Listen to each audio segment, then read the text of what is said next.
Good morning from Old Key West. I was way too tired to do the report last night after we got back from an epic day at the park, so I'm on the patio this morning sharing my thoughts with you. I have lots to say. So we park hopped yesterday. I wanted to start at Hollywood Studios because my daughter had never been to Toy Story Land somehow, and I did really want to try to get a Lightning Lane pass for Slinky Dog Dash because I had read that they were hard to get. Well, it turns out that is true, and I did not know what to do.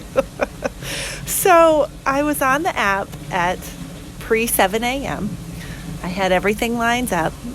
I was in the tip board. I was in Hollywood Studios. I refreshed the tip board at 7 a.m. exactly on the spot, scrolled down, tapped the Slinky Dog time, and the earliest return window was 2:55 p.m. So clearly, other people know something I do not. We're able to get an earlier time. So I am going to dig into this. I suspect I know what is going on, but I am going to actually do a podcast episode on this because I think this is probably people's most pressing concern right now with Lightning Lanes and Genie Plus is this darn Slinky Dog pass is so hard to get. So I'm going to dig into that for you and do a special episode, a short episode on the Slinky Dog Lightning Lane pass because I was frustrated. I kind of bought Genie Plus. I bought Genie Plus to use all day, but I was excited about the prospect of not having to wait in the line for Slinky Dog. However, we were park hopping, and so that time was not going to work for us. So if you're spending the day at Hollywood Studios, it probably doesn't matter that, okay, I'll ride Slinky Dog at 3 p.m. It's not a big deal, but we had planned to be in Epcot by 3 p.m., so that wasn't going to work for us. So what we did instead was be at the bus stop at, I think we were there about 7:40, and Hollywood Studios' official opening time was 9, but it opened to resort guests at 8:30. This is the early theme park entry that anyone staying at a Disney resort or select resorts that are on Disney property but not owned by Disney can get into all of the theme parks now 30 minutes early, which is really nice, I have to say. I also knew they would open Hollywood Studios before 8:30 and let people get in line, also get on Rise of the Resistance before 8:30, but also get in line for the headliners before 8:30 as well. So we had kind of a long bus trip, as it tends to be at Old Key West. There are 5 internal bus stops. We got to the park about, 10 after 8.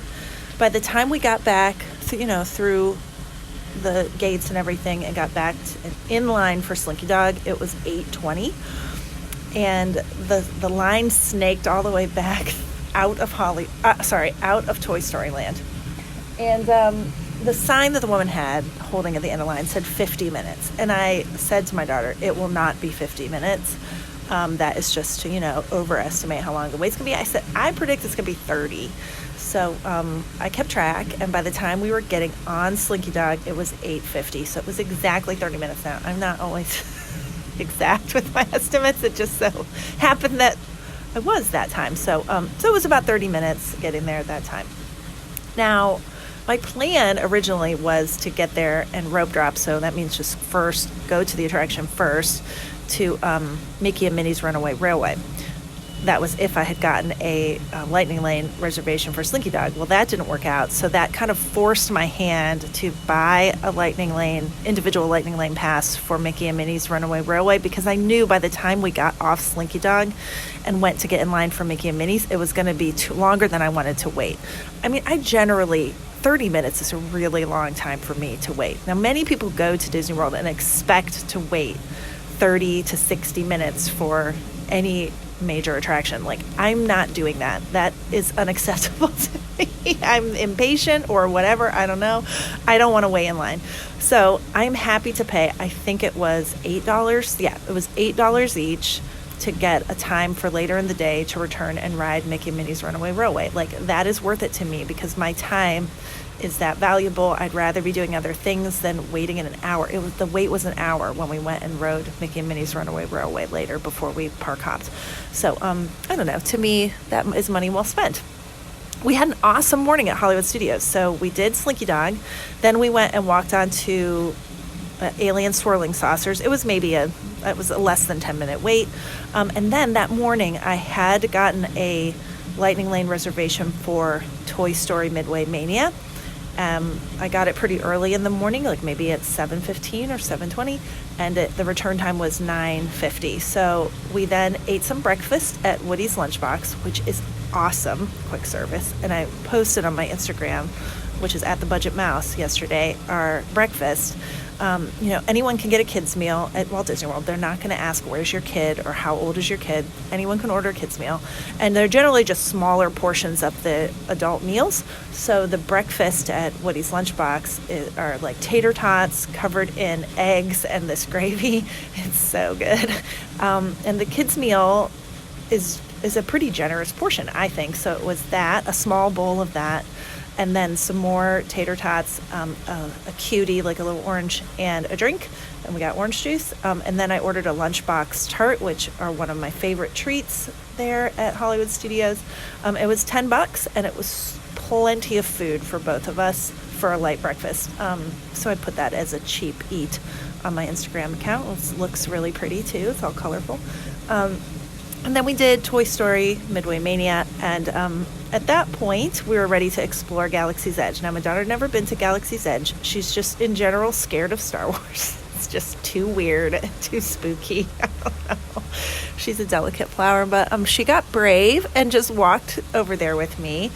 My favorite thing at Galaxy's Edge is Oga's Cantina, and I was like, she's probably not going to like it, but screw it, I don't care. Like, it's outside of her comfort zone. That's good. So I did get a last minute reservation there for, I think it was 10:30, 10:45. I don't know. So they have lots of non-alcoholic drinks as well, in addition to it being like a bar. They have as many non-alcoholic drinks as they do alcoholic drinks. So don't be deterred if you're like, it's a bar and I don't drink, I don't want to go there. It's the atmosphere is what it's about there.